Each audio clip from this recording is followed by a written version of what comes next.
Hello friends, this is Rupak Banerjee once again with my channel The Love of the Written Word. And today I am going to talk to you about the Queens of Crime. If you have already seen my earlier videos, you already know that I happen to like the genre of mystery fiction. And today I am going to talk about the golden age of crime, which was between 1920s and 1930s.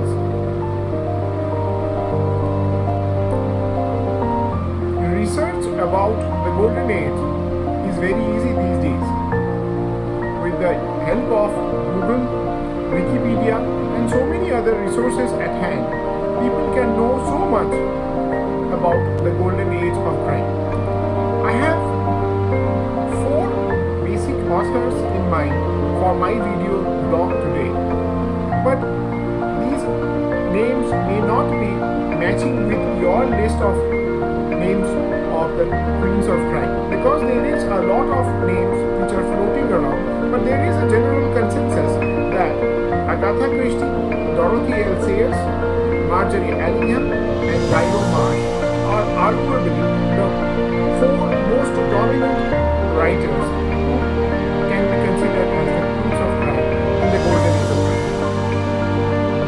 Arguably, you can also include Josephine Tey and Gladys Mitchell in this list, but the first 4 names that I mentioned remain the top in selections across the internet as well as across major commentators who consider them as the Queens of Crime in the golden age of crime. When Marjorie Allingham brought Albert Campion as a small character in her first successful book, The Black Dudley, The Crime at Black Dudley, she never thought that she will land up with more than 17 novels and more than 20 short stories with this character. But ultimately, we got what Albert Campion today is, one of the successful detectives brought in by Marjorie Allingham. So the book today that I have selected is an omnibus of Marjorie Allingham, The Mysterious Mr. Campion. I will be sharing pictures of this book, but this is a 505 pages hardbound which has 3 novels: The Mystery, Writer in a Box as an introduction, The Case of the Late Pig, Dancers in Mourning, The Tiger in the Smoke, and On Christmas Day in the Morning is a short story. I have read only one, The Case of the Late Pig, and I am very happy with the finding that there is somebody called Albert Campion and his way of dealing with the case, which is much different than the other famous writers that I have read. So this is the first book in my video blog series today, Mysterious Mr. Campion and Marjorie Allingham Omnibus.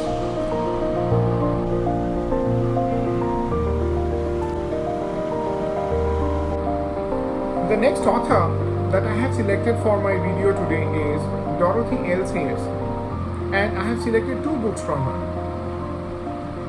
And as you all know, that Dorothy L. Sayers gave us the fictional detective character Lord Peter Wimsey. So the very first book that I have selected is Whose Body, which was published in 1923. And it is with this book that Dorothy L. Sayers introduces Lord Peter Wimsey, a British aristocrat and an amateur detective, to the world. The next book that I have selected from Dorothy L. Sayers' list is Gaudy Night. This was published in 1935, and this is the 10th book in the series of Lord Peter Wimsey. And this is the 3rd book which includes Harriet Vane along with Lord Peter Wimsey. Interestingly, this book is not a detective fiction novel. This is a try by Dorothy L. Sayers into a psychological thriller. I haven't read it.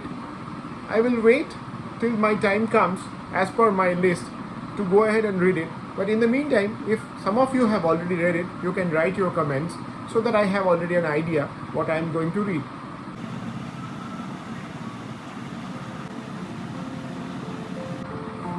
So in my list, the next author that comes is from New Zealand, and already by naming the country, I have given the clue. It is Ngaio Marsh. Many of you may not agree with me that this book is one of her best.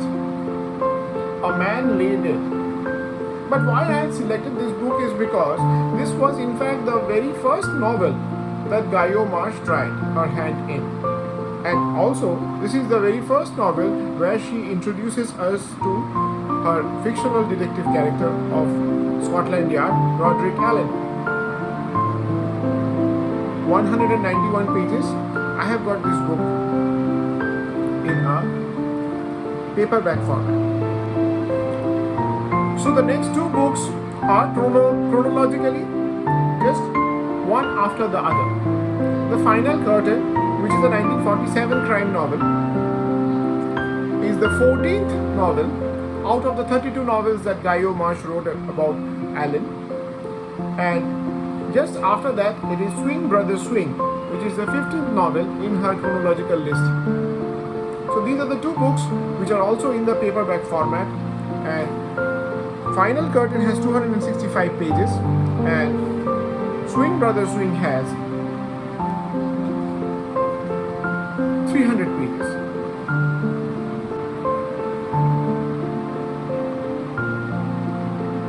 I am a true lover of Agatha Christie's works. Though many of my reading mentors and my more learned friends in the circle of books do not agree with me, but I am always more happy reading an Agatha Christie novel than any other author.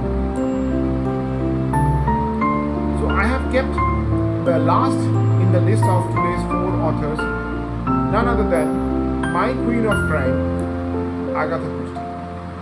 And I am going to share 3 books from her list, and which is very interesting for me over here is all these 3 books I got by accident the first edition copies. So the first book in my list is Ordeal by Innocence. It was published in 1958, and I will show you. There is a photo which I will share in my video here, which mentions that this 256-page hardbound is actually a first edition copy, December 1958.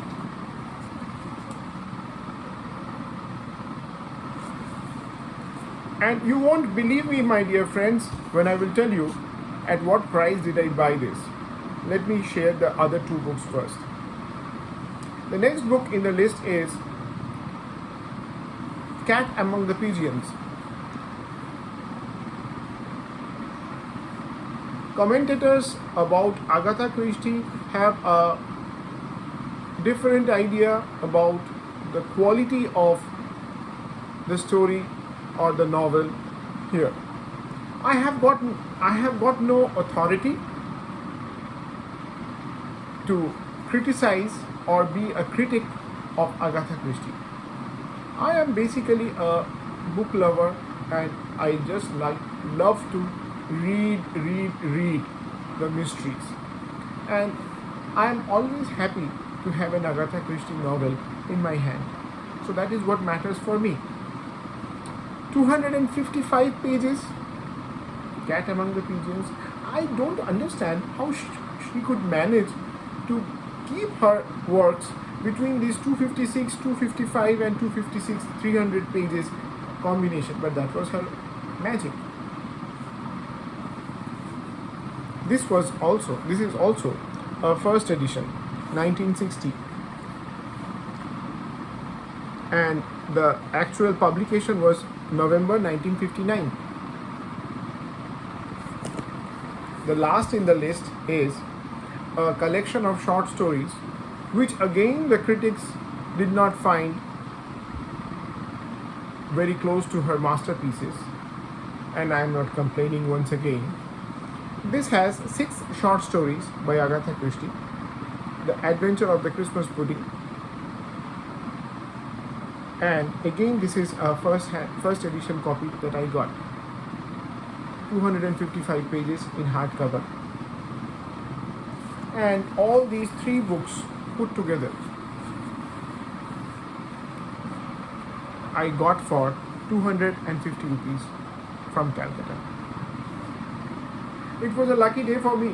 Sometimes I keep on saying in my Facebook posts that these were those lucky days where I chose to go for these books rather than buying a lottery ticket, because these are more big treasure to me than money. But of course, as a book lover, sometimes getting a bargain also gives you a big kick.